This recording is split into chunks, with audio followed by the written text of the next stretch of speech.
بسم اللہ الرحمن الرحیم۔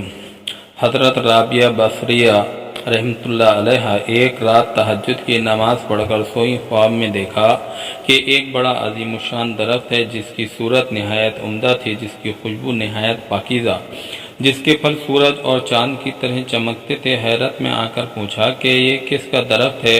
جواب ملا کہ یہ درخت آپ کا ہے اور یہ آپ کی تہجد کی نماز کا ثواب ہے۔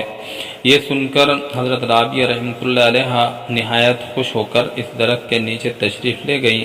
یک بیک جو نظر اٹھا کر دیکھا، سارے پھل اس درخت کے نیچے گرے ہوئے پائے جو سونے کی طرح زمین پر پڑے ہوئے چمکتے تھے۔ افسردہ خاطر ہو کر فرمایا، کیا اچھا ہوتا کہ یہ پھل اس درخت پر لگے رہتے۔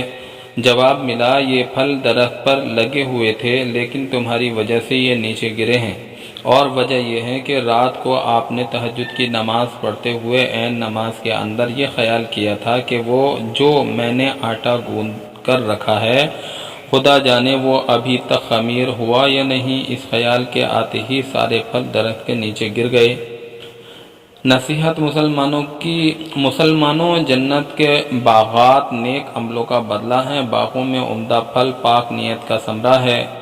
نہ ہماری نیت پاک ہے، نہ اعمال نیک، پھر ہم کس منہ سے جنت میں جائیں گے اور وہاں جا کر کیا لیں گے؟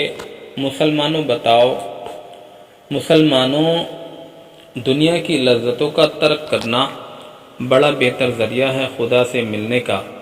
حضرت اللہم لک الحمد و لک شکر، اکرام المعائز کتاب صفحہ نمبر 40۔ اللہم لک الحمد۔